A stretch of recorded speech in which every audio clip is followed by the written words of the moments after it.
Hi, Prasad. Hi, Teresa. How are you doing? Doing well. The Lord is good. Okay. Yes. I'm also good, even though you didn't ask. Sorry. It's fine. So I go around asking people some questions. So I have two questions for you. Yes. Okay. You're welcome. What is marriage, according to you? Your definition. Yes. Marriage, critically, is a visible representation of the relationship that is invisible between God and His people, Wow. between Christ and the church. Wow. Yeah, if one looks around, you can see people who would claim to be Christians. But to actually see that relationship between the invisible God and the visible people, you have to look at marriage. Okay, you're done. I am done, Teresa. I was like, I'm still listening. Okay. Okay. What can you say to us? Because I feel like us as young people, we are just like, we want to get married. We want to get married. What advice would you give us?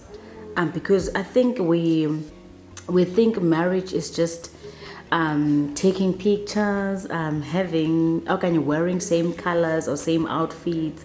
What can you say to us youngster concerning marriage? What advice can you give us? Number one, marriage, Teresa, to me, and as taken from the scriptures, is about commitment. Commitment to that one person that you have convinced yourself that you can live the rest of your life with. Okay. A person that you are willing to pour yourself into, and that person equally pours himself or herself into you, and together you journey throughout life, committed to face whatever challenges life brings, because life does bring challenges. True. Particularly to married people.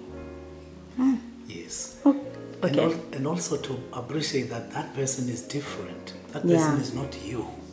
Come on. That person has a background. Come on. That person has a history. That person brings that background and that history into the marriage relationship. Yeah. You've got to be able to accept that history Yeah. and that background into your space. And that person equally accepting the other party's history and background into their space as well. Are you comfortable to live with that history and background into your space? That's marriage. Okay, last question. What has marriage taught you? Marriage has taught me a number of things. Yeah. One of the things is readiness Okay. to accept the person as they evolve. Because the person that you meet today is on a path of evolution. If you can picture a flower that begins in a bud, it is covered by I'm a science teacher. Okay. By training, it's covered by the calyx, those Okay. green leaves. I see. Those leaves begin to open, and then you see the color of the petals, which you did not see. Some petals will be pink, some yellow, some blue. It opens up. Ultimately, that flower will fade. It will produce a fruit. Now, the person you marry evolves. They change. The beautiful face, the beautiful figure, the beautiful everything begins to change. Yeah. Takes a form. The person who had a beautiful figure that you saw might get a different figure as she evolves. And the man that you fell in love with might change. He or she might have even unfortunate circumstances of being involved in accidents. Yes. Are you ready to live with that person through the various stages of life? Of life. Marriage says yes. I'm committing to that. Whatever happens to that partner of mine. Yes. That's the lesson that I am taking from marriage. Okay. And Also accept that the person you marry is not an angel. Yeah. That person has flaws. He or she comes with all that she was brought up, all that she is or he is. Are you ready to accept that person with all the flaws that they have? Yeah. Okay, one person once said to me, if you're not willing to forgive, don't get married. Is that true? Because he continued to say, at times your partner may not ask for forgiveness, but you have to be ready to forgive. Absolutely. Remember what I started with, Yeah. the definition of marriage. The visible representation of an invisible relationship between Christ and the church. If anybody wants to have a look at marriage, rather at the relationship between Christ and the church, let them go to a marriage. Okay. Couple marriage relationship. When they get to that marriage, they should see how Christ lives in the church. Now, Christ receives the church in spite of all the flaws and whatever. And the people who are members of the church, they are members of the church because they have been forgiven. All right? God forgives us whatever mistakes we would have made. And the partner you marry, remember I said that you marry, not marrying an angel, you're marrying somebody with flaws, with mistakes. All right? To live with that person, there's no option. You have to be ready to forgive. And the reality is that that person might also not be readily getting to say, I'm sorry, I made a mistake. You've got to accept that person. Remember I said marriage is commitment. Yeah. You commit to that person, regardless of how willing he or she is to ask for forgiveness.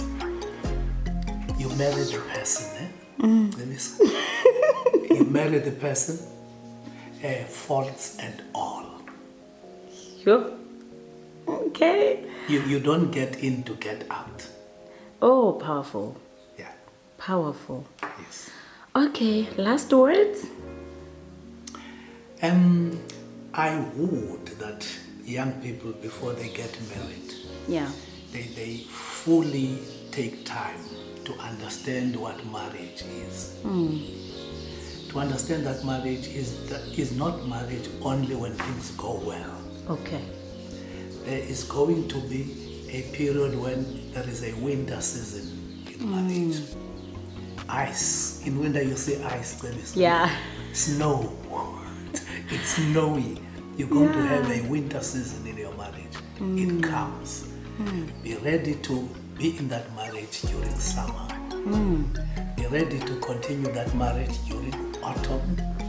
Be ready to live in that marriage during spring. Yeah. Yes. That's marriage. Stay there for all seasons. I'm looking forward to see a marriage, young people getting married for all seasons of life. Come on. Yeah. Yeah, Pastor Ed, you're so wise. Yeah. Okay. Even if the partner loses his or her job, is staying at home, does not work, is not able to bring any money home. Commitment says, I'm with you, darling. I'm with you, my love. Through it all. I will assist you to find a job. Yes. Your losing a job does not mean us losing our marriage. Come on. Come on. You just lost a job. It's a phase. It's a phase. Yes. Yeah. Okay. Thank you so much, Pastor Ed. I think you're gonna come back here. We need to have a podcast. Thank you. Thank you so much. Oh, wait. Where are you currently? Now. I come from King Williamstown. That is where I am based. Okay. Yes. No, like currently, as we're sitting here, where are we? We're in. Or we are in Tsitsikamma. Okay. Yes. Yeah. At the end of a mission week. Yeah. So Yes. we're going back to East London We're going tomorrow. back to East London tomorrow. Okay. Bye. Bye-bye, Teresa. Yes. When one talks marriage, it becomes important that I again refer to a statement I made in my definition of marriage. That marriage is the visible representation of an invisible relationship between Christ and the church, Yeah. between God and his people. Now, marriage stands on the values of the source. Because the Okay. source of marriage is God. Now, people who marry must never make the mistake of excluding the source of the marriage. And that source being God. God has to have the central stage in any marriage. He's got to be the third party. Yeah. I said marriage is between two people. Of course, I did not go into defining marriage, which becomes important in the current debates. Now, God has to be the third partner, the third party that holds. God is like the super glue Okay. that holds the marriage partners together.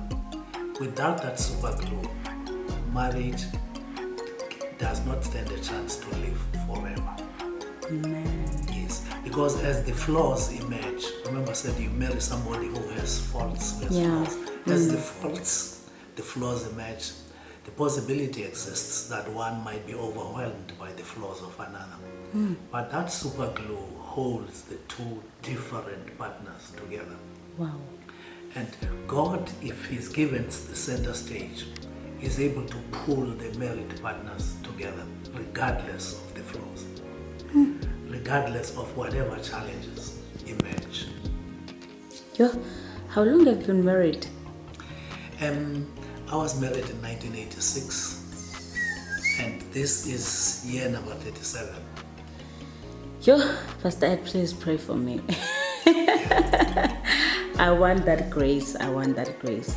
Let me ask this question. Okay, I think it's gonna be easy. What's your take on people who got divorced and marry again?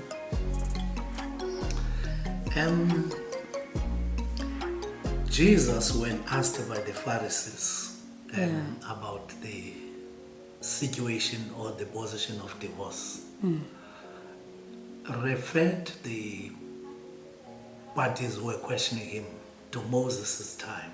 Okay. He referred them to what the law of Moses said, and then he did not stop there. He said, in the beginning, even before Moses, it was not like that. In other words, in the beginning, divorce wasn't there. Yeah. Those people who marry, they marry to be together. They become one flesh. Yeah. Yes.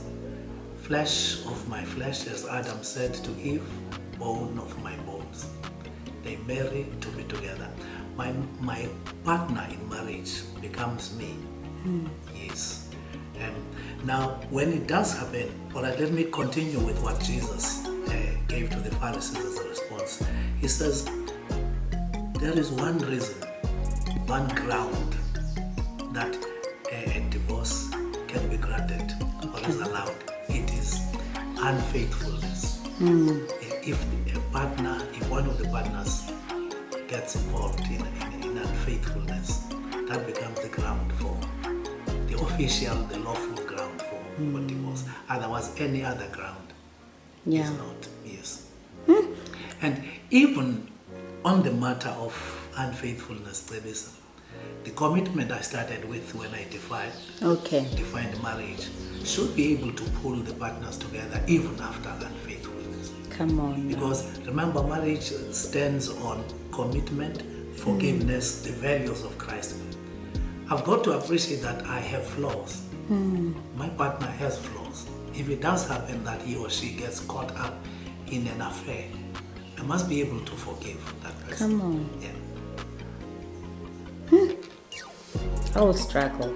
Yeah, it is a huge struggle because one does not know the depth of the hurt. Because unfaithfulness comes with hurt. Precisely. Yeah, betrayal, you feel you are betrayed, you put trust into this person now gets involved into something else.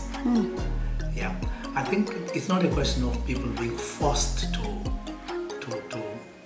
accept a partner who went get astray. you. Yeah. But it would be preferred, yes, based on what Christ did for me. Remember I said, Yeah. Christ forgives us regardless of whatever sin. Regardless. He forgives us regardless. I've got to pray to have Christ's heart to be able to forgive my partner regardless. Remember I said at some stage that you're not marrying an angel. Yeah. You've got to go into marriage knowing that this is not an angel before me. This is a human being with flesh and blood like me. Yes. Okay, thank you so much. Thank you so much for that. Yes.